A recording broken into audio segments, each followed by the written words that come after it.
Bom dia, Sr. Christian. What's going on, man? How you doing, Mitch? Good, man. Welcome, everyone, to the TUGA, the Everything Portuguese Soccer Podcast. I'm Mitch Freire. I'm Christian Ferreira. How's it going, man? Buddy, if I'm not firing on all cylinders today, I drank a lot yesterday. Surprised I'm even here right now. So I'm doing good, though. Doing good. Happy to be here. How about you, buddy? That makes two of us, man. It's a good night. It's a good night. All good. Yeah, everything's good. Lots to get into today. It's been a busy week between Champions League, Europa League. Lots going on in Liga Portugal. Lots going on in Portuguese soccer in general. And then our debates in the WhatsApp group, man. It was Buddy, lit. It's been more lit the last week and a half than it's been since the last 2 years. I think I got to take a riche. No, we love it. We need energy. We need energy in the chat. We need debates. It's good. It's good. These debates, we almost got to save these debates for the podcast. Bring some of these guys out here. 100%. Get some of these debates going. Actually, some of the best debates on there are between you Sportingistas, man. Oh yeah. We're cutthroat, man. Why do you think we have like 15 presidents in 6 years, man? You guys don't We're fuck just around, cutthroat, man. You guys don't fuck around. We don't give a shit. Nobody can determine whether you guys need a forward or you play better without a forward. Oh. It's the age-old debate, man. I don't think it'll ever get settled. It is what it is, man. It is what it is. I just cannot wait until Coates starts the game for you guys at striker. You probably do pretty good, actually. Our average height up front is like 5'3", so that'd be good. Okay, love it. All right, guys. Same format as usual. We'll jump into Capas do Dia. We'll jump into our two topics, which will consist of Champions League roundup with the Europa League. We'll also be getting into mine and Christian's 26-man list for the upcoming UEFA Nations League games for Portugal against Czech Republic and Spain. Santos will be naming those on Thursday this week, on the 15th. We'll run through our TUGA stars. A bunch of guys doing really, really well right now around the world. Really, really good players to kind of look at and talk about. We'll look at our Liga fixtures recap for this weekend. And then we'll kind of end things off talking a little bit about Cristiano Ronaldo and how he's doing. There was a post made with him and Dr. Joran Peterson, which is interesting. If he's getting some help on the mental health side of things, could that explain some of the reasons why his performance maybe hasn't been up to par? So we'll kind of jump into a little bit of that as we round it out. So lots to get into, guys. We'll jump right into it. Capas do Dia. Let's have a look at A Bola.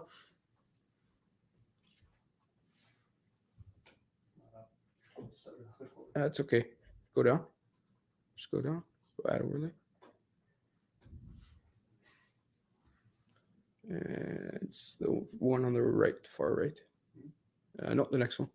There you go. That was just the man, eh? All right. Jamie from Joe Rogan Experience, step aside, man. Adams, or Stuart down, I should say. He's just on fire. Okay. All right, so A Bola today, Benfica leader. Obviously, we're talking about their very sofrido vitória in Famalicão yesterday. We'll get into that a little bit later. Porto Feliz, obviously talking about their 3-0 win against Chaves, and Sporting Forte, their 4-0 win against os Algarvios, Portimonense. So those are the three kind of main things on A Bola this morning. And then jumping over to Record. Os candidatos somem 3 pontos à grande. All, again, kind of highlighting all three of the big teams getting wins yesterday. Schmidt talking a little bit about Antonio Silva, that he doesn't play like an 18-year-old. Of course, that's the Portuguese center back that's been featuring for Benfica lately, is looking really good. So Schmidt casting some light on the kid. Amorim talking about Sporting being a long way from their rivais, but they are on the right track. And Vitor Bahia talking about Taremi, saying that even though everybody's talking about his dives, he sees him as someone who's very honest. So that's what Record has on their capa this morning. And then jumping over to O Jogo. Of course, redenção de Taremi, the redemption of Taremi, talking about his goal and assist in the win against Chaves. Of course, again, going back to his dive against Athletic, he was being very, very heavily criticized after that. We'll talk a little bit more about that and the Atletico game. Trincão swallows the sweet Algarvios. Again, Mabisa for Trincão. That's three goals in 2 games for Trincão. Yeah. So he's in good, really good form. And then, of course, talking about Rafa, with Rafa sempre chave na mão, he secured Benfica's 11th straight win, and they continue undefeated this season. Rogério, obviously, doing some big things there. We'll talk a little bit more about him. So there's your Capas do Dia this morning. All right, guys. So jumping right into Champions League and Europa League roundup, we'll start off with the Champions League. Benfica was playing home to Maccabi Haifa, the Israeli Makaku Haifa? Maccabi Oh, Haifa. Maccabi. I thought it was Maccabi. Oh, sorry. Maccabi Haifa. And of course, Rafa and Grimaldo getting on the score sheets. But can we just take a second to appreciate the goal from Grimaldo? This was goal of the week in the Champions League. Yeah, I got to say, I'm surprised he's still there. Left backs are a hot commodity. Oh, we talked lots about him potentially going to Man City. Yeah. There was lots of talk about him going to Man City. Left back. But I'm glad he's still with Benfica so he can do things like this. This was unbelievable, man. Look at this. Look at all the space, man. You got to press the guy. Come on. Yeah, 100%. Egyptians. I mean, the dip on that. Unbelievable. Smoking hookah. Get up there, man. Israelis, not Egyptians. Oh, Israelis. See, that's how much I know about Makaku Haifa, man. Yeah. Some notes about the game. Benfica didn't have the actually greatest start to the game. They played a lot better in the second half. But Antonio Silva making his Champions League debut at 18. We talked a little bit about Rogério throwing a lot of light on the kid. He's looking really good for Benfica, putting in some good performances. He's kind of cemented his spot almost ahead of Murato. And he's pairing well with Otamendi, so it's good to see a kid like that starting to get some time, playing time for Benfica. But he definitely does not play like an 18-year-old. The kid's strong. He's got a good head on his shoulders, and it's looking good. And we need center backs, man. Keep pumping them out. Draxler didn't make his debut for Benfica that game. I thought he would, but he did make his debut against Famalicão yesterday. Wasn't super impressed with his first game, but I'm sure he'll kind of get into form. Get that rust off. He's been down for a while. 100%. But I talked about Benfica getting the win against Famalicão. That was their 11th win against Maccabi. That was their 10th straight win, and Rogério was actually like to call him Rogério. Roger Smith was named manager of the month for the Liga for the month of August. So. Not a huge accolade, but just goes to show he's doing a really good job at Benfica so far. Sure. Did you watch the game? No, I just watched the highlights. Busy weekend. Drinking. Yeah. No, it was good, man. Benfica, like I say, they didn't have the greatest first half, but they got it done. And Rafa's just been unbelievable. Yeah, Rafa is in good form. Really, really good form. He's playing very well. And I think he's going to be on the national team. Yeah, sure. I mean, winning goal against Maccabi. You got the winning goal against Famalicão. We'll talk about that a little bit later. But striving well under Roger Ball. Good. And not honestly, one of the things I love about Benfica, and we keep talking about this, Rogério puts that high press into play with his his tactics. Again, my only concern is at what point are you going to start to see the fatigue set in? I think you're starting to see it. Honestly, I'm not saying like drastic. They're still winning their games, but before they were at the beginning of the season, they were pumping teams with high numbers. Now they're slowly just getting by. Even last game, they scored last minute. Now it's 1-0. We'll see. We'll see. He's doing really good. 11 wins is not easy. Yeah. So they're winning for a reason, but I think you're slowly starting to see it. Well, and to be fair, again, to go kind of back to the Famalicão game from yesterday, but not having Gonçalo Ramos, like I think I was very, very preseason when transfer window was still open. I was really worried about us getting rid of Ramos, and it showed because we had Musa starting yesterday against Famalicão, and it's a big difference having Ramos to Musa. Like not having Ramos in that team makes a big difference. You don't need strikers, man. What are you talking about? Just ask our coach. You don't need strikers. Overrated, man. Yeah. Okay. Well, I mean, it's kind of hard to argue when you guys have been pumping teams. I know. It was 2-4-0 wins back to back for Sporting. So it's kind of defeats the argument of the striker there for you guys. Sure. So jumping into that, sorry, it wasn't a 4-0 win. It was a 3-0 win for Sporting against Frankfurt. Interesting thing, Sporting making history. It was their first ever victory against German opposition in Germany. Yeah, so we played 14 times in Germany, and We drew a few. I don't know the exact number, but we've never won in Germany. So we were 0-14. So now we're 1-14. So we finally got it done. Ugarte had the man of match performance, and Ruben Amorim after the game stating, it's an important moment, but nothing changes. We won one game in the Champions League, but we're still in 8th place in the Liga. So kind of trying to keep your guys' heads grounded a little bit. Which is good because, like, historically, after big wins in Europe, you've seen it all the time. Like a Portuguese team will do really good, and they're riding a high, and they go the next game at home, they'll tie or they'll lose. So it's good to ground them a little bit. So, yeah. How did you feel about the game, though? I felt, you know what? Okay, I'm actually happy I get to dive into this because this is prime. I was thinking about this before. So what I was saying in a few podcasts before is soccer's all about moments, inches. Like, you score a goal, you miss a goal, it changes everything. So going back to that Porto game when we lost 3-0, I felt like we played really, really well, and Porto scored on all their chances. Every time they went up there, they scored. If you look at this Frankfurt Sporting game, the first half, I'm not saying we played bad, but we made such bad mistakes. Like 3 minutes in, Ugarte passes it back to Adan. They're on a clear breakaway. Adan makes a massive save. If that goes in, already 1-0. Yeah. Coach was holding the ball. Although he had a great game, I'm not picking on him, but just little moments in the game. He held the ball outside of his box for a little bit too long. Got stolen. They were 1-on-1 with the goalie. Scored or didn't score? Sorry, Adan another save.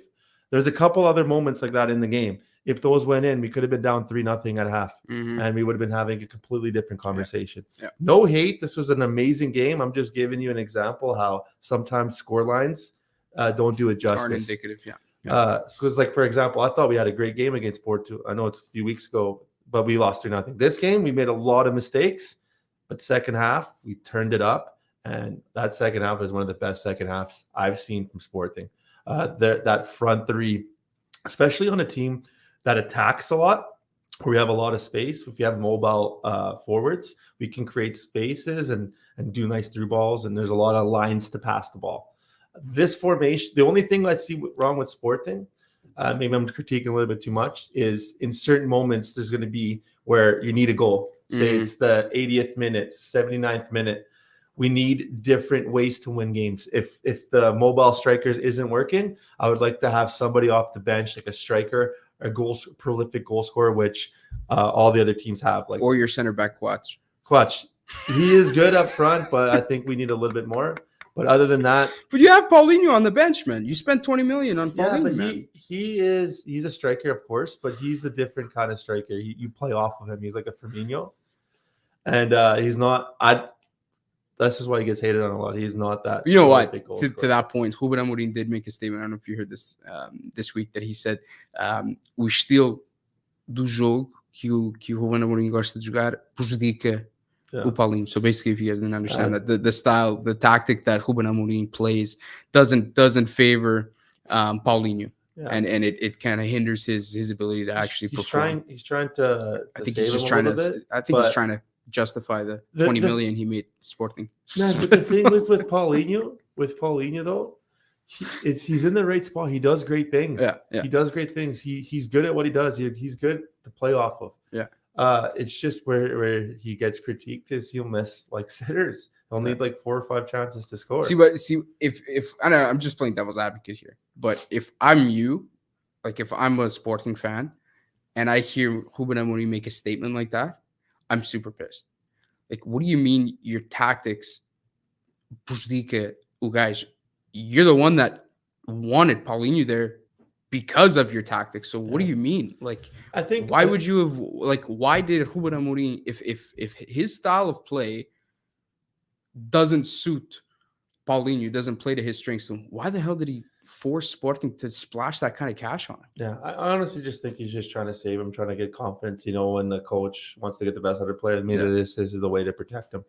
But anyways, I don't want to derail this conversation. The main focal point in that game for me was Marcus Edwards. If you guys have not seen Marcus Edwards play, this guy's special. And the fact that he has an English flag over his head, I can see a lot of money coming in. I'm not sure how much we own. I don't know if it's 50%, whatever, but this kid is booming right now. He's looking very good. Against that game, man, the runs he did, the plays he did, what he was doing off the ball, on the ball, the passes, the goals. He was man of the match for a reason, man. He's looking really good. Yeah, well, I mean, that's your classic kind of false nine is what he's playing. Yeah, and he's very, like you said, he's that mobile forward who, joga entre linhas with his two wing partners. Like it's working. It's hard to say, we kind of argue that back and forth that Sporting needs a center forward, but I mean, when they've scored 7 goals in 2 games against, opposition like Frankfurt, it's no slouch, man. It's hard to sit there and argue that it's not working when you're scoring goals. It does work, but again, going back, it's we have to switch. Sometimes we have to find different ways to score. Yeah, you can't just beat a dead horse. Sometimes, obviously, it's working the last 2 games, but I'm talking about games like against Shabs, for example. We threw in. Don't quote me on this, but I knew it was a crazy number. It was like 14 crosses, nobody's in behind. Yeah. We don't have a big body there. We don't have a different look. Sometimes in a game, a certain tactic is not working. You need something different. You need a guy off the bench, which every other team pretty much has. That's my only issue. Yeah. But yeah, to be honest though, without being too negative, the last 2 games, really, really good. I feel like every team has moments. I brought it up so many times. They start off bad, they go good, they start up. It's a marathon, man. And you got to carry it through. And unfortunately, we had a really tough schedule at the beginning, and we weren't, in that rhythm yet, that flow. I think we're getting there. So, yeah. So you guys are and again, Portuguese too. I know Frankfurt was the big win, but Portuguese was 5 points up on Sporting. I don't think they lost prior to playing with us. So it was a big. No, win. They started well. Portuguese definitely started well. We'll talk a little bit about that when we jump into our Liga recap. Yeah. Going over to the Porto Atlético game, a bit of a controversial game. Porto losing 2-1. They went down 1-0 to a Koke goal, and then Uribe tied it up on a penalty shot already in stoppage time, and then passed the allotted 9 minutes. So in the 11th minute of stoppage time, a corner was allowed, and Antoine Griezmann scored the 2-1 win. Former Benfica player with a nice heading assist. It was crazy. Witzel, yeah, Alex Witzel with the assist there. So a little bit controversial again. Sérgio Conceição stating after the game that the fourth arbitro said that he had called the game when the ball went out for the corner. The ref on the field saying he was going to allow the corner to be played. What are your thoughts there? Who's the boss? Is it the main ref or is it the guy on the sideline? You're going to listen to he's not the main guy. The ref's the main guy. So prior to that, there was a penalty shot in extra time. As you know, they got to go to VAR. They got to go there. They got to take the penalty shot. That takes 2 minutes right there, man. Honestly, I think it was the right call. No hate, trying to be completely unbiased here. If anything, we want Porto to get a result, better for Portugal. But going into that corner, don't quote me on it, it was probably like 10 minutes after, so it's about a minute and a little bit. You're going to let that corner go, man. Especially with the penalty shot next time. You have one chance, one last kick of the game. I think it was the right call. Beautiful goal. And what a game, man. If I don't know, I can't think of off the top of my head, a Champions League match with the last 5 minutes like that. I've never seen. It was really crazy. So a couple of big things in this game. One was Otavio left the game in a neck brace. We don't know exactly. Maybe it could have been some sort of whiplash injury, but they're saying he's going to be out for about a month. So he left the game injured. He went off on a stretcher. And then, of course, the other big thing was Taremi's dive. Second yellow. He ends up getting a red card. And he's probably the subject of a lot of memes and a lot in social media. He's already known for his diving in the Liga Portugal, but just showing that against Atleti in the Champions League. I've seen him get those in Portugal before. It was like the exact play. So, well, there was contact, right? Like it wasn't contact. Yeah, but he knows what he's doing. He knows exactly what he's doing. Yeah, 100%. It's it's hard to argue that is how he plays, man. He plays constantly looking for a foul in the box. That's just, when you have that instinctual reaction to dive like that, as soon as you feel contact, that's kind of how you're conditioned to play. Yeah. Honestly, I've loved that red card or that second one.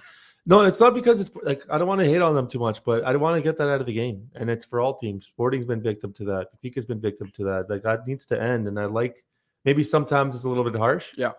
Like in my opinion, about a few weeks ago with Gonçalo Ramos, I don't think that was a second yellow, but I like that. They got to get rid of that.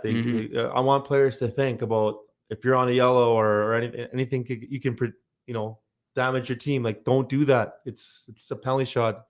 Like, you hate to see that last minute games, like even to win like that. I don't like winning off a questionable penalty shot at the last.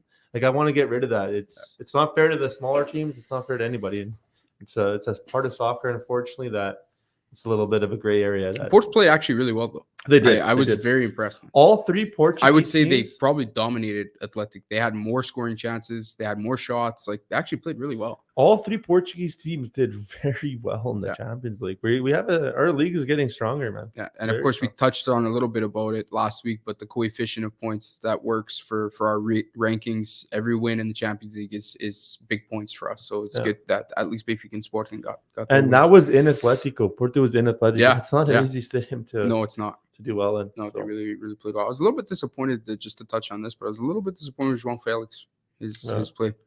Honestly, I think because you see, this is the frustrating part. When you know the game, like a lot of us know the game, a lot of our viewers know the game, you could see like something special in him. Yeah, he does great things. You can see that he has another gear, and the fact that he's not hitting there. You gotta wonder what is he doing behind the scenes? Is he taking it seriously? Is he in the right team too? Like we all know, Simeone plays a very different style of football. He's very defensive. He makes his forwards track back. It's a different tactic. I think he's handcuffed a little bit, but the fact that he's getting hurt all the time, little details that you can see. Little things going outside the pitch that you're seeing that he's not 100% focused. Again, he's handcuffed a little bit. I do agree. That is a valid point, but there's little other things that I think he has another gear in that he should sit back and assess what's going on with him. To his standard. His standard. I'm not 100%. Saying he's being bad. To his standard. To his standard. No, we all know he should be. Yeah. He should be putting lights out performances. Yes. Because he has the ability to do it. Yes. Excuse me. All right. This week we will be seeing Sporting taking on Tottenham at home on Tuesday. We'll also see Club Bruges traveling to Porto. And then on Wednesday, Benfica will be traveling to Turin to take on big game. Juventus. Big game. I was talking to, shout out to Richie Frere. I was talking about this is going to be the battle for second in the group. We got a little offended. And he's, why not? PSG this. Yeah. But for me, I think this is the biggest game of the group is the Benfica Juve. Maccabi, Haifa, I think it's 2 easy wins for Benfica and Juve. I think this is the main game. I honestly feel like Juve should be worried. I feel like Juve should be worried going into this game. So this is the biggest game for me, in my opinion. The two Benfica Juve games. Yeah, it's be huge. We have not lost the season. Obviously, this is gonna be the big test so far for Roger Schmidt. 11 straight wins, but this is gonna be the real first test for him. And man, if I'm you and I've watched Juve a couple times this year already, I wasn't really that impressed. Yeah. But obviously they've got a ton of talent on that team. It could hurt you at any time. But this is really going to test Roger Schmidt's tactics, and it'll be interesting to see how Juventus responds. To me, that's the game of the week. Yeah, not just because I'm a Benfiquista, but that's to me the game of the week here. Yeah, and in terms of importance, I have to agree with you. Yeah, 100%. It'll be a big game. They're very equally matched, in my opinion. Maybe Benfica has a little bit of the edge, but it's going to be an interesting game. It's honestly, and there's a lot of people that have said that, not Benfiquistas. A lot of people saying Benfica has the edge going into this one. So it'll be interesting. Benfica is not the team of old. They have talent, they have spurts, but they're not the team of old. Yeah. No, it'll be interesting to see. So that will be on Wednesday. So jumping over to Europa League, guys, looking at Braga, they had a 2-0 win over Swedish side Malmo. They will take on Union Berlin this Thursday. Artur Jorge continues his hot start for Braga, being the only Portuguese team still to remain undefeated this season, alongside Benfica. Not a winning streak, but they are undefeated this year. Artur Jorge, I think Braga's the real deal this year, man. They are a real deal. You look, there's talent up and down that lineup like crazy, and even a lot of attacking threats. They're scoring a lot of goals. You see a team there. They're definitely real contenders this year. Some big performances from Braga. Obviously, Ricardo Horta playing really well, but I think like a shining star for Braga so far this year has been Simon Banza. He's right now the leading goal scorer in the Liga. He just won Jogador do Mês for August. He's been kind of the bright spot for Braga, especially in a season where they lost a couple of key players. It was really good to see him to shine and step up. In my opinion, that was one of the biggest mistakes Sporting's made. Was not signing this guy. Yeah, because they were linked with them. They were in talks. $3 million this guy was. $3 million. And you see a player there, even in this has nothing to do with it, but FIFA 22. His card was unreal, man. I used to play with him all the time. But that's how we evaluate players. That's how we evaluate players. All jokes aside, there's a player there. He's a great player. Great signing, man. Great signing. He's not going to be there for very long. But yeah. Shout out to Banza. Great player. It's just nice to see another Portuguese team outside of the big three doing big things, not only in Portugal but in Europe. And Braga is going to be a contender for the title this year. 100%. I honestly feel like they are going to be a serious contender for the title this year. Yeah, they don't really have that many holes. Before, you can see, like in years past, there's talent there. And they've always been tough to play against. But like you said, this year, I think they're legit contenders. Like legit. There's a kid I was watching in the game. I'm trying to get his name here. Rodriguez? What the hell was his name? Rodriguez? He came on in the Malmo game, and I was watching him. It was, Rodrigo Gomes. Oh, yeah. He's this kid, oh, my God. He looked really good. Really good. I'm trying to see here how old he is. That's another thing. Braga's been bringing out the young talent, too. It's nice, man. Like, Portugal's just shooting out talent right now. 19 years old, this kid. He's a left winger. Man, he came on. I know it was playing against Malmo, but he looked really good, man. Yeah, no, they're a real team. They have looked really, really good. So it'll be interesting. I think Braga's the real deal this year. 100%. All right, guys. Moving on to some Seleção news. We have Fernando Santos naming his 26-man squad for the upcoming fixtures against the Czech Republic and Spain on Thursday, the 15th. What do you think, man? This is going to be interesting because this is going to be a really important convocatória, I think, because we're 2 months away from the start of the World Cup, and I think these next few fixtures are really going to be some testing ground for what kind of players are actually going to go to the big dance and what tactics, what lineups are going to be used. I don't know if this is the time for experiments. Maybe it is. This is where you need to try some things out to see what works before. But it's going to be interesting, man, because there is a lot of Portuguese players right now around the world in Portugal that are in big form, that are in great form, and who makes it. So what do you think, man? It's gonna be massive. So he has to find this balance of, this is a tournament you also want to win, because it's another international trophy, but also use this, like you just touched up on, to try new things. The amount, this guy must not be sleeping at night, man. Even us, like we argue all the time of who should start, who should not. Their talent we have, guys, that's crazy, dude, is nuts. Can only be rivaled by maybe 2 or 3 other national teams. Yeah. I'm talking about depth and talent, not so much about performances, but depth and talent and big players around the world. We are top 3, easily top 3, and he's going to have a headache. So many great players in every position. Who is he going to play?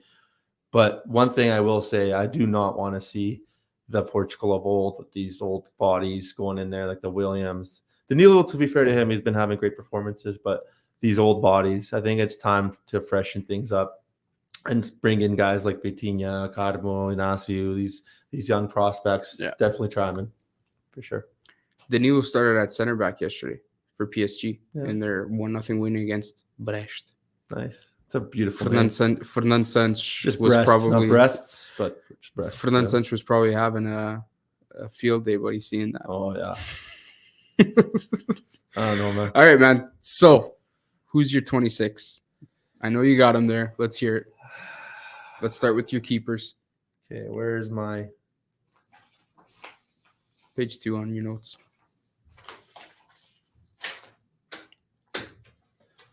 Page 2 right here. Okay. Sorry, I had to make this list this morning, and that was very questionable this morning. A little hungover, so if I miss a couple guys, bear with me here, all right? Okay, so my goalies are Gessa, Rui Patricio, Diogo Costa. For me, the starter would be Diogo Costa. He's starting? For me. Yeah. For me, yeah. I think the fact that he's so good with his feet and his performances have been lights out, even against Sporting, lights out. Center backs, Viej and Pep. So I think those are your starters. Pep at his age, man.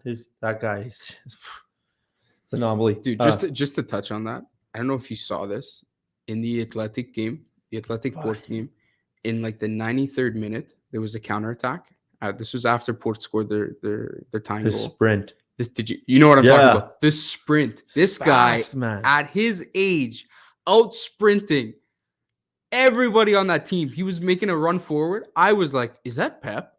This guy was a beast, man. Nuts. So to that point, he starts all day of the week. For me, I think it's time.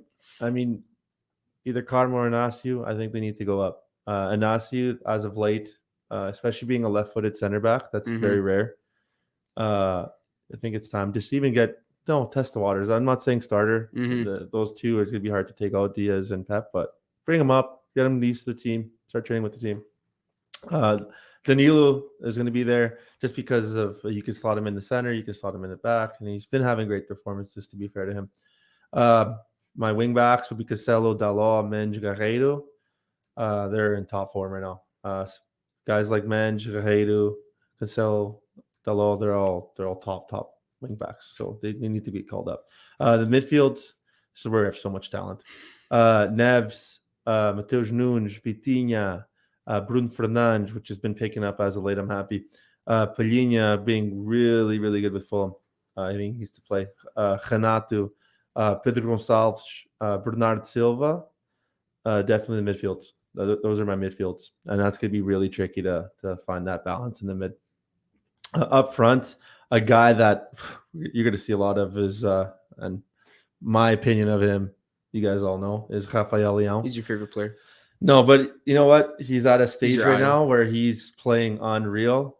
And that's, again, I said this in podcasts of late. That's why I'm so upset, because, it would have been a lot of money to Sporting, especially for creating him like that and with a last name like that. Anyways, Rafael Leão. There was a thing, I don't know if you heard about this, on Wonder Kids podcast. Big fan of that podcast. Yeah. They had a whole topic about Leão saying that he's going to be top 3 in this generation with Mbappe, Haaland, and Leão. And I could see it, man. He's a special player. All day. Special player. So, yeah, I think it's time for him to start for the national team. Ronaldo, he's been out of form. We'll touch up on more of what happened with him this week. I just think I wouldn't start him every game. I'd sub him in just to rotate the other players. But I think he needs to be there. Jota, he's coming off injury. I'm not sure how he'll be. I'm not even sure if he'll get called up. Not because I don't think he'll be there in the World Cup. I think he will. But just like I said, he's been coming off injury. We'll see if he wants to try out other guys. Felix, decent form. Rafa is on fire. Gonçalo Ramos, playing really good for Benfica. Again, not a starter, but a guy that you can start integrating into the national team, getting used to the guys. And then the Liverpool man, Fab Carvalho. Ooh, nice. Yeah. Nice. Yeah, I like that. Carvalho's been playing well. Yeah. It's a young kid. So no Gads? No, I'm not really impressed with him. Like he's done good for the national team, but I think there's so much talent right now. I'm not saying he won't make it. He might make it. Yeah. But just the fact that we have so much talent. Like look at those forwards. And you would take Carvalho over Net? Who's Net? That's a tough one. That's a tough one. It's a tough one. I mean, you can argue both sides. Yeah. It's hard to argue that either or I'd be happy with. But that Fabio Carvalho, I see a big future with him in the national team. I think he's our future. Yeah. So why not bring him up, start getting him, again, used to the players, used to the routines. Ricardo Horta, Again, if he was there, yeah, I'm fine with You're it. fine with He's that, doing yeah. really good. Yeah. It's just, man. It's tough, man. It's Especially when you start looking at those forwards. When it's you look like, at those forwards, man, it's like, who do you take out, right? Yeah, 100%. All right, so my 26 is pretty similar. Keepers are the same. Sa Costa and Patricio. I'd like to see Sa get some starts. I'm still a big fan of Sa. I know what you're saying with the feet. He's not as good with his feet, and that is a big attribute of Diogo Costa that makes him valuable in that. But I do like Jesse. I'm a big fan of his, so I'd be fine with either or. Defenders, Mendes Guerreiro at left back. In center backs, Dias, Pep, Carmo, and Inácio. Carmo's finally starting to get some time with Pep, which is good. It's good to have, a center back that actually plays with Pep there. They actually going to start gaining some chemistry as the year goes along, so that'll be good. And I kind of feel like Inácio and Carmo are kind of the next generation of center back, the next dupla for Portugal. So I think it'll be important to get them in there. Cancel and Dalot, the two right backs I'd bring. And then in the midfield, again, very similar. Neves, Nunes, Vitinha, Fernandes, Palhinha, Pot, Bernardo Silva. I didn't take Renato just because there was rumor that he might be injured. He might have picked up an injury. He might not be fully fit. He didn't play against Brest yesterday, so I don't know if he'll actually be fit to play for the Seleção. If he is, I'd probably call him up. But I didn't put him in there just because of that. And then the forwards, I put, again, Leão, Ronaldo, Jota, Felix, Horta, Leão, Rafa, Ramos, Ronaldo, Jota, Pudence, and Felix. So I went with Horta and Pudence. Daniel Pudence, again, I know you don't like him because of how he left Sporting, but he's been playing really good for Wolves. He scored again in their last game. Scored the game winner against Southampton last weekend. Man, I think the kid is just really good. He's one of those players that for Portugal you could bring him off the bench, and he's really skilled left-footed player. He's one of those players who likes to take guys on. He's got a decent shot. Like, I think he's one of those players that in those games where you need a little spark up front, he's one of those players you can bring on. And I know we've got lots of players like that, but I think Daniel Pudence is one of those kids that you can. It's really, really. I'm a big fan personally. So I'd like to see center him of gravity, man. What's that? He's got a low center of gravity. It's really hard to get the ball off of him. Yeah, but he's stocky, so he's strong on the ball. It's hard to get the ball off of him. Yeah. I'm a big fan of Daniel Pudence personally, so I'd like to see him there. More than likely, probably won't get called, but I would like to see him there. And then, of course, Ricardo Horta, I think he proved the last time out with the Seleção. He scored the game-tying goal against Spain in the last game. I think he proved that he does well with Seleção. He shows up and he continues with good in good form for Braga. So I think he should be there too. I got one honorable mention, and I didn't pick him, but he's been on fire right now. Is Nunes Santos. I think he gets overlooked a lot. Yep. Even by me, to be honest. But he's been switched to like a wingback role and attacking role. But, man, he's been playing really good. And I think, if one of these players could go down injured, like a Mendes or a Guerreiro, I would not mind seeing him going up. So you kind of touched on this, and I want to go into it a little bit because I think it's really important for the Seleção, and I think it's an important debate to have at this time, being 2 months away from the World Cup. There we go. I can see where this is going on. Does Ronaldo start these two games? So, okay. Does Ronaldo start these two games? Depends on how we go about this. Does he not start to give way for other players, or does he not start because of performance? I think to sit him out against like a Czech Republic, I'd be completely fine with that. Play some new guys. Maybe against Spain, I think I would play him. I honestly think he also needs time to integrate into the Seleção again after the beginning of the season. He hasn't been up to his standards. We'll touch up a little bit more on that later. But he does get called up. Would I be okay if he doesn't play against Czech Republic? I'll be completely fine with that. In my perspective. How about you? There's again, like you say, there's two ways to look at it. These are two important games for Nations League. If I'm wanting to win these two games and I really want to get a result and I want to put the best team currently in form, Ronaldo's not starting. He's just not. He's not in the form to deserve to be in the starting 11 in comparison to some of the other guys that we have on the team. However, one of the reasons why he's not in form is because he missed preseason and he has not been getting a ton of playing time. Yeah. So if he's going to be a big part of our World Cup team, you want to try to get him as many minutes as possible. So there's two ways to look at it. Do you start him with the intent of trying to, like you say, almost reintegrate him into the seleção and get him some minutes under his feet so that he can kind of start to find his form again and find his rhythm again, knowing that you might not be fielding the best current 11 that you have in terms of form, and as a result you may not be getting the result that you want?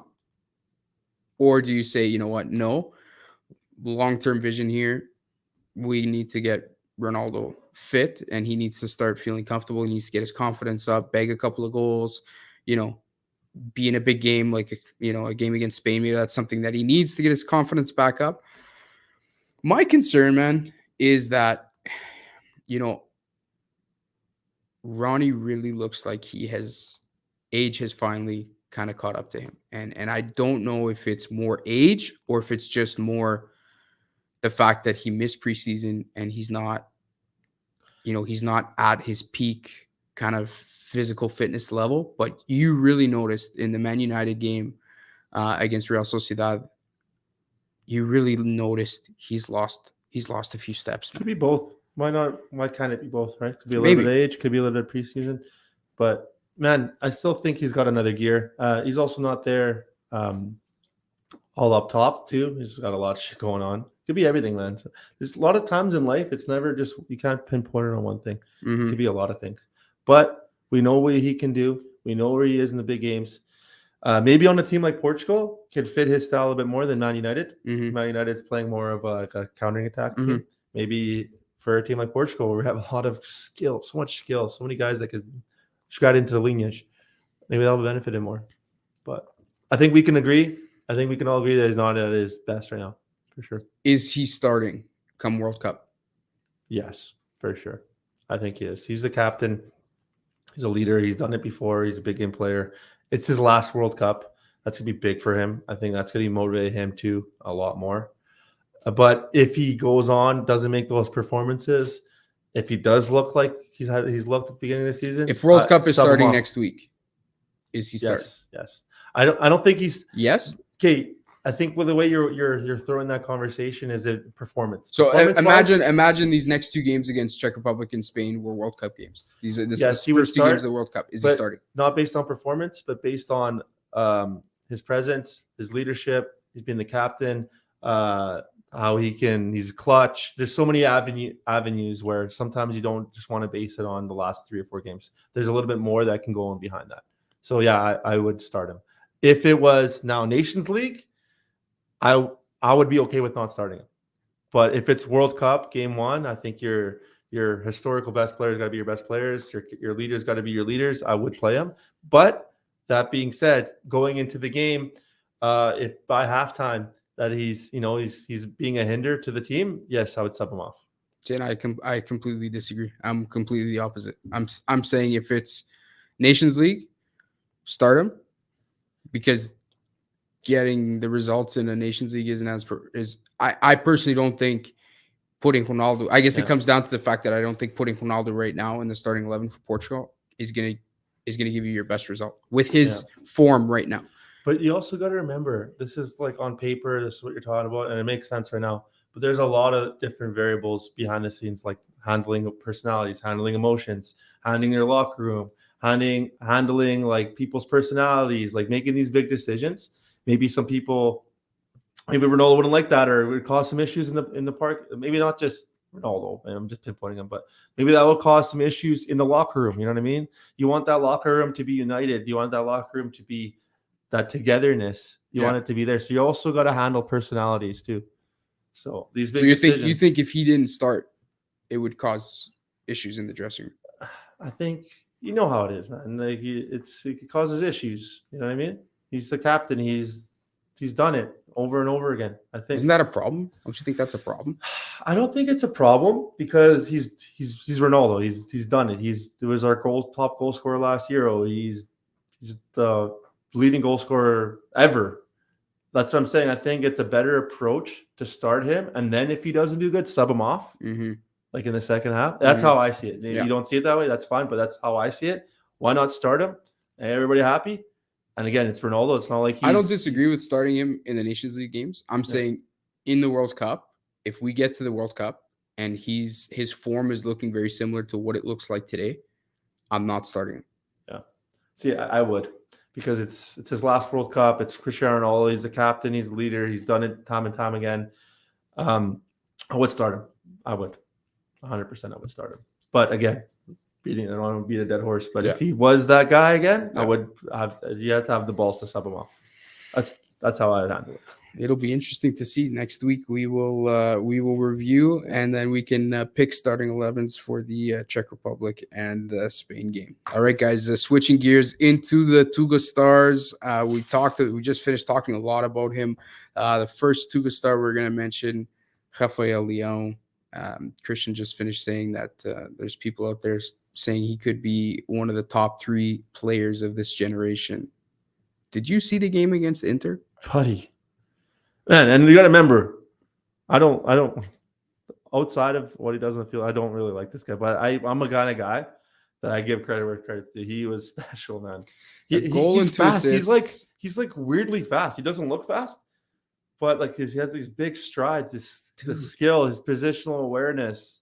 He's a player, man. Cut through that Inter defense like a hot knife through butter. Man. You've seen it going when he was growing up, like through the ranks. He was talked about forever. He's a special player. He's a special talent for sure. Generational talent. 2 goals and an assist in the win against Inter. And that's Inter. That's one of the biggest derbies in the world. 100%. He had an assist in the Champions League draw against Salzburg. He had an assist yesterday in the 2-1 win for Milan against Sampdoria. He was red carded, 2 yellow cards, so he'll miss the next Serie A game. But he's starting this season much like he ended the last MVP, and even better almost. MVP of the league last year. Yeah, MVP of Serie A. So he's a big player doing big things. And like we could talk about, I think he's a lock. I think he's one of the only ones you can say on the seleção that is at this point in time there's like 3 in the or 4 attack players. A lock. I think your Cancelos, your Peps, your Diaz, for sure. Even Ronaldo, and I don't. In the attack, I think he's one of the guys that he's there. He's that left winger that nobody's taking his spot right now. No one. The other TUGA star, Daniel Podence, I talked a little bit about him. He scored the winning goal for Wolves against Southampton. Again, playing really well. He's got 2 goals for Wolves already this year. He's really been their only scoring threat almost this year for Wolves. And again, I think he's just a really special player. He's doing well. Fabio Silva, continuing his hot run of form, another goal for Anderlecht. He bagged the game winner in Anderlecht's Europa Conference League game versus Silkeborg on Thursday. I don't know if it's just that he's playing in a little bit of a lower league and he's just shining, but definitely not the Fabio Silva we saw playing for Wolves last year. Yeah, some players take time, man. Some players need to get kicked around a little bit, go to different teams, find their ground themselves, right? Yeah. Sometimes like going to a big league, big club right away at such a young age might hinder you. Sometimes it's better to, And there was a lot of pressure when Fabio Silva went to Wolves just because of his price tag, right to EPL, 40 mil. I think it was 40 mil that Wolves paid for him from Port. So there was a lot of pressure to be an impact player right away kind of thing. And that price tag. You see talent there though. You see a player in there. This is what he needs, man. Just to, get better. Mm-hmm. And we need him. I mean, lead strikers. There you go, man. Yeah, we need him. So interesting to see. We'll kind of follow his performance as we go. The other TUGA star we're going to talk about is Fabio Carvalho. You had him in your 26-man squad. He scored the game winner for Liverpool against Newcastle coming on. That's his second goal already for Liverpool. He scored in their 9-0 thrashing a couple weeks back, but he scored the game winner, man. He's looking good, man. Really good. Again, future player. Man, look at all the talent we talked about, man. It's ridiculous. But yeah, great player. And we're very lucky he chose Portugal over Very England. lucky. So to your point, we may need to start calling him up just to kind of justify his selection of Portugal over England. That's definitely a player we're going to want in our seleção in the future. So I see a World Cup in the future, man. So all these talent, at least competing, buddy, at least right there. You know what I mean? It has to come. Yeah. Last guy we're going to touch on, Beto, the Portuguese striker playing in Serie A for Udinese. He started the season with 2 goals. Today he scored a brace against Sassuolo in Udinese's 3-1 win. He's now second in the Serie A for scoring with 4 goals. He already looked pretty decent last year. He's a striker that went to Udinese straight from Portimonense. At the time, there was a couple of the big 3 looking at him. He ended up going straight into Serie A, and he's looking pretty good, man. Yeah, there's a player there, man. He's big, tall, strong striker, center forward. That's another option for Portugal. I don't think he's quite there yet. I don't know if he's quite there yet, but yeah, there's definitely a player there. Look, he's putting the ball in the back of the net in a big league, so it's not easy. I mean, we're talking about a league with guys like Immobile. What's buddy's name at Juventus? I forget his name. That Serbian guy, the Serbian striker. Oh my god, I know what you're talking about. Yeah. But I mean, we're talking about big players, big strikers there, and he's second in scoring right now. So interesting to see. Does that warrant a call up from Fernando Santos? Still a little early, but yeah, I mean, he's right there. It's a question. It's one of those things. If he gets called up, are you upset? Can you really? It's one of those. If you're looking at form, that could be a player that you want to try out. Because again, you don't want to be in that situation where if this guy starts lighting it up like crazy and he's putting the ball in the back of the net come World Cup, you don't want it to be the first time he's ever playing with the Seleção being in a World Cup. You want him to have been there before to at least have a little bit of chemistry. So 100%. Is that somebody Fernando Santos is going to be looking at? I don't know. I know. Fernando Santos is going to have some headaches. I personally don't think. Well, I'm not even going to go there. If he's there, we're not even going to go there. It's too much. But we'll see. We'll give him a chance. Yeah, no doubt. So those are our TUGA stars, guys. Oh, and sorry, I missed one. Trincão with 3 goals in 2 games. You talked a little bit about him as well. He's finally maybe living up to the hype. Well, actually, Ruben Amorim brought this up, and actually, like a lot of us don't think about this. He was saying that Trincão is looking way better now because he thinks he's more established. He finally got a house. He's settled in Lisbon. That first little bit, man, you don't know, you don't have your routines. You don't know where you're living. You don't know, you're looking for a house. You're looking for this. You're looking for a car. You're looking for everything. So what Ruben Amorim was saying is that he's more grounded. He's got a home. He's more established. He's happy. Yeah. And you're seeing it on the field, man. That goal against Frankfurt was a massive goal. Mm-hmm. And it sparked some confidence because last game against Portimonense, almost had a hat trick. He shot it. It was cleared off the line by the defender. Mm-hmm. Great game, man. Great game. He's looking like the player of old. So hopefully he keeps it up. But yeah, shout out to Trincão. I think it was the right move for him. I think so too.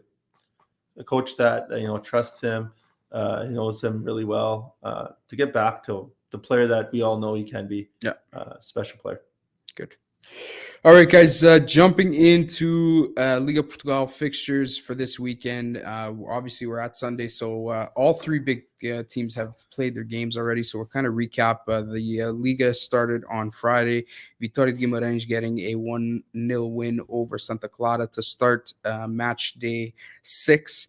Saturday, Benfica kicked things off with a game against Famalicão, 1-0 win. We talked a little bit about it earlier. It's a tough place to go play, man. Famalicão is not easy. They're a good team, and from Vitória sofrida for Benfica. They always give us a hard time, Famalicão. Never an easy place to play. They have that Porto fire, that culture from the north. Their fans really get into it. 100%. That raiva that they have, it's always a tough game. Rafa getting a goal again, his second goal in 2 games. Very similar, actually, to the goal he scored against Maccabi Haifa. The little coming in with that run off the wing, little flick into the corner there. He's another guy in big form right now for looking really good. For Benfica. Game was marred a little bit. I don't know if you heard about this. Casa da Camisola, that's what they're calling it. Really sad to see, man, honestly. A kid, probably 10, 12 years old, went to watch the game with his dad, and the fans and actually the segurança there forced him to take off his Yeah, Benfica jersey. I don't think that was on the kid. Segurança though. I think it was just for safety. But I think, for sure it was for his safety. But the kid was forced to sit there and watch the game tronc nu with his dad. I think that's absolutely pathetic. You wouldn't see that here. Man. You wouldn't see that in North America. That would be they'd be fucking ridiculed and ripped apart. My question is, what the fuck do you do? Like, how do you, like, Pedro Proença came out and he made a statement about it. What do you do, man? Like, as the league, if we want to stomp, there was we talked about it on the podcast a few weeks ago, about the league trying to take out Wadu, in the game that surrounds, that's kind of steeped in our culture right now between clubs, and to the point where fans can't let a kid sit down with a Benfica jersey and watch a game with his dad. Like, as the league, how do you respond? Like, what would your response to Famalicão be to try to stomp something like this out and set a precedent it's tough because, like, you're looking at it, it's probably one or two idiots, you know what I mean, that done that. So, like, do you want to hinder all the fans for that? I would personally go the fine. I'd throw a fine on them, especially for a team like Famalicão that don't have the finances like other teams. Might impact them a lot more, or the team will, crack down on it, maybe throw it a public statement, bring it up in the stadium. I would go that approach. If they did close the doors to the fans, I wouldn't be against that. But if it was me, if I was Pedro Proença, I would definitely throw a fine on the club. But like a hefty fine, none of these Portuguese fines where it's like $800. Yeah. You know what I mean? Like, what the hell is that? I don't think a good fine. I see what you're saying. I don't think a fine does anything to, like, those fans aren't going to feel the hurt of a fine to their team. I think you close the doors on them for a couple of home games, 2 or 3 home games. Yeah. For sure. If that's the way you're going to act, you lose the privilege of entering the stadium and watching. I'd be okay with that. And watching, your team play. And I think that's the type of shit that the league has to get a lot stricter on, man. If like that's ridiculous, man. A kid going to a game on a Saturday afternoon to watch his team. Man, think about that. You're a dad. You're there with your son, and your son's watching the game tronc nu because he couldn't sit there with his team's jersey on. That's fucking pitiful, man. It is. What have we gotten to in Portuguese football where that's the points where that's the levels we're hitting? Like, and it's one thing, like, you'll see it with adults, like grown men. They'll bring a jersey. It's more antagonistic. They'll go there and they'll wear a jersey. That, I'm not saying it's right or not. Take off your jersey, okay? But a little kid, it's a kid, man. It's 10, 11 years old. That is never okay in any situation ever. I'm totally with you there. I think it's disgusting. Unfortunate stuff. Interesting to see. Even if he was wearing an ugly jersey, but it's okay. That's besides the point. It'll be interesting to see whether or not the league actually does take action, because Pedro Proença did come out. So it'll be interesting to see if Famalicão gets anything because 100%. Of that. After the Benfica Famalicão game, we had Sporting Portimonense 4-0. That was the big game. We'll be running through the highlights here. What do you think, man? Your team hitting on all cylinders, it looks like. We're firing right now. You're starting to see that front three doing really good. And then you add Nuno Santos in the mix, another mobile winger with skill. You even add Pot in the midfield. Buddy, we're really skilled. He didn't start Pedro Porro.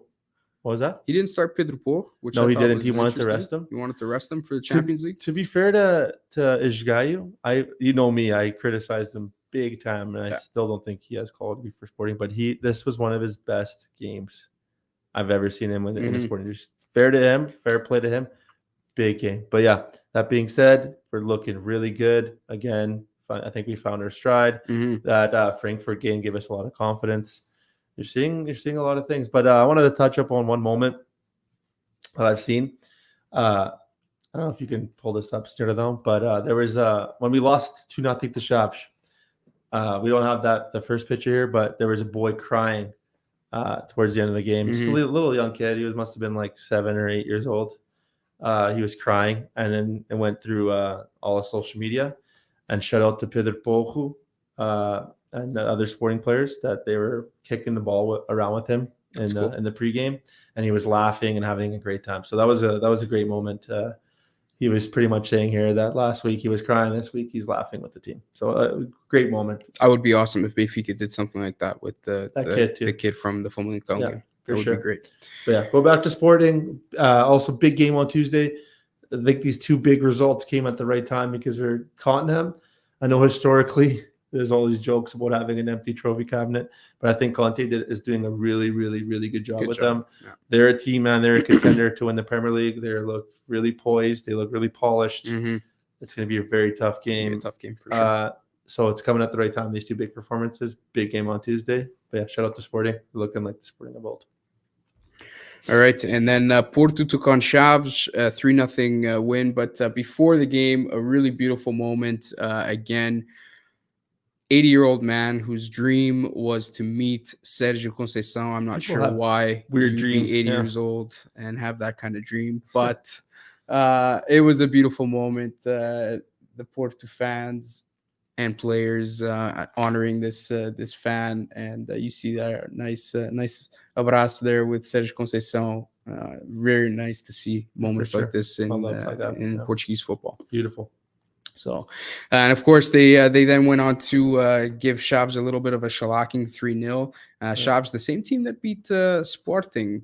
So there was a little bit of a question of whether or not Chaves could do the same against Porto, but no, it wasn't going to happen. This a little bit of a rock paper scissors going on because Sporting spanked Rio Ave 3-0. Right, and then Rio Ave beat them 3-1, and then Chaves beat us 2-0, and they spanked them 3-0. So yeah, that's how it works sometimes. Taremi kind of redeeming himself after the Atleti game with the first goal and an assist for Evan Nielsen's second goal. So I heard he's going to the Olympics. Did you hear that? They're the diving team, but shout out to him. He's doing really good. But Porto did play well though against Yeah. Chaves. They've been playing well. They continue to play well. Obviously, Otávio out injured for a month. We talked about that. That's a big loss for them. But Pepe seems like he might be the guy to step up. Eustáquio is another guy that the last few games for Porto, I don't know if you've really been paying attention. He's looked against Athletic. He looked really, really good. Against Chaves, he looked really, really good. No, I mean, he looks really good. I think Porto have kind of finally found a place for him, which, I mean, we've all kind of known about his skill and ability and what he can bring. So it's good to finally see him getting some minutes, and it's obviously good for Canada as well. Yeah, Canadian international. There's a couple Canadian internationals in the Portuguese league. There's one that plays for Chaves that we just mentioned, Steven Vitória. Yeah, and Eustáquio. Yeah. They're looking really good. Canada's a nice little team there. And, of course, as we mentioned, too, Carmo actually getting the start for Porto. He didn't play with Pep, but he did play with Cardoso. I think Sérgio Conceição might have wanted to give Pep maybe after that sprint. Aquele sprint just fucked him up against Chaves. Yeah. You can't be... Sérgio Conceição probably had a talk with him. Like, hey, man, you have to take it easy, okay, with the sprint. You can't be making freaking 60-yard sprints like that. You're 38, man. Take it easy. Sure, Take it easy. Yeah, we like to beat on Porto too, a little bit, but yeah, they look good. Even against Atletico, I know it was a loss, but it was an honorable loss because they came back, man down. They looked really good, like you said. They're probably the better team. Yeah, 100%. And they're no joke, Atletico. They're no joke. So shout out to Porto. And João Mari, I've thrown ton of praise at that kid. I was last year. He was, really I was a big fan of him as a right back. Again, he's looking really good. The Sérgio Conceição tried something different. He played, I think he played Pepe at right back. He's been doing that a little bit. He did that against Athletic, and João Mari came on for Pepe against Athletic. Man, it was like night and day. Yeah. As soon as João Mari came on, he created a couple of goal scoring opportunities. I really like João Mari. I think he's gonna.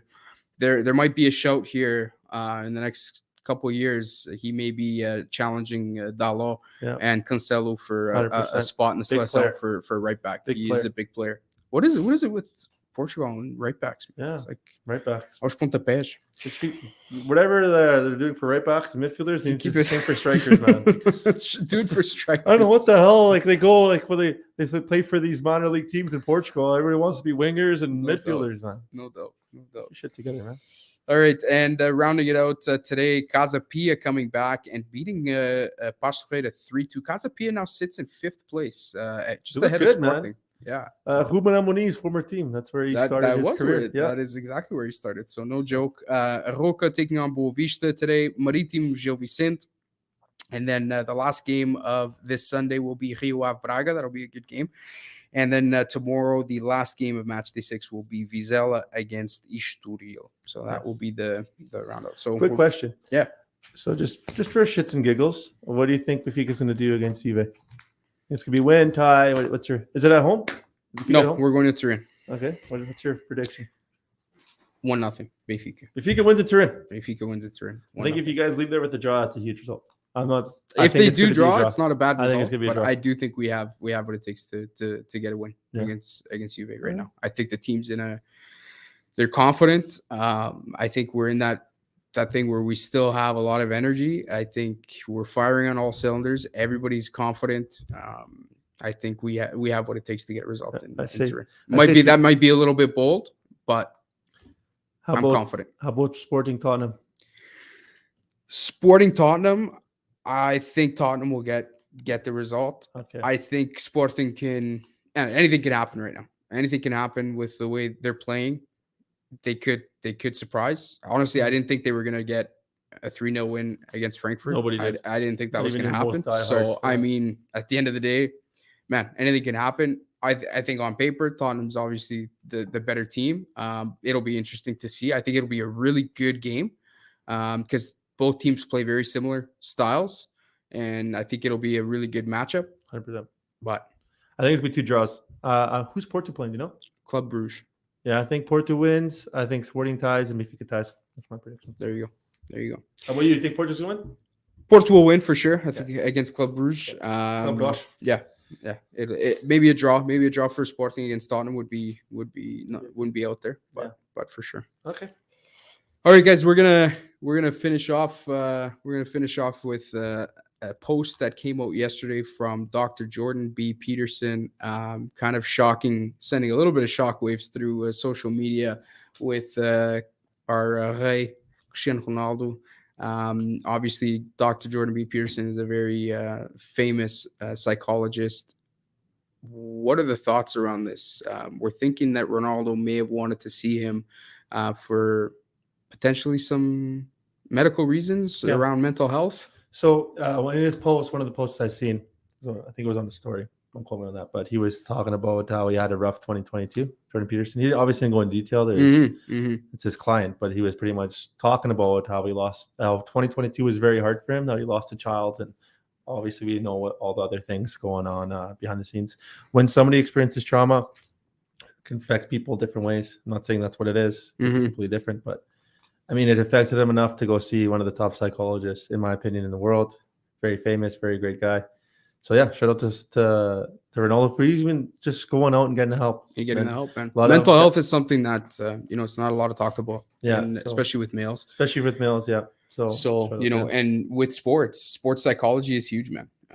Sports psychology. I've got a good friend of mine that I went to high school with. He's a sports psychologist. He and he works specially with football teams around Europe now. And it's a big thing. I remember having a conversation with him about it. And teams are investing heavily in very good sports psychologists because it really does impact performance. And it's interesting. When we talked about it before, you mentioned it in one of the pods that maybe the loss of the baby last year, and some other things maybe going on behind the scenes could be affecting. And I kind of dismissed it as no, that. But when you see him taking the step to actually go see somebody like Jordan Peterson, and you start to really put the pieces together of what could be going on behind the scenes, that could be playing a massive factor in Ronaldo's life. And maybe that's one of the big reasons why the performance just isn't quite there right now. Yeah, and it's not only that. Like, I know historically he's handled it a lot of criticism well, but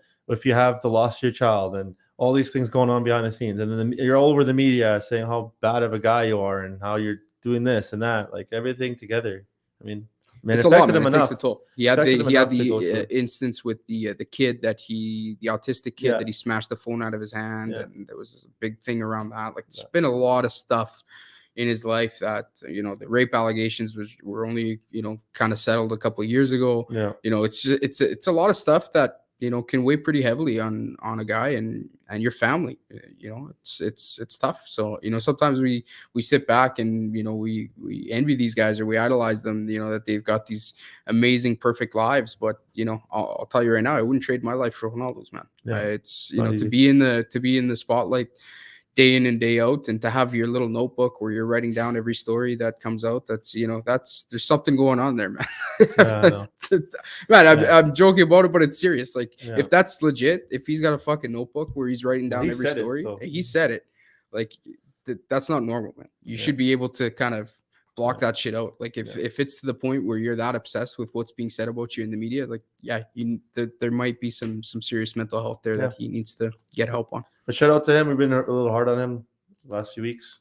But yeah, shout out to him for going to go see help. Yeah, big step. And going to see our boy Jordan Peterson, Albertan. Oh, fucking love that guy. There you go.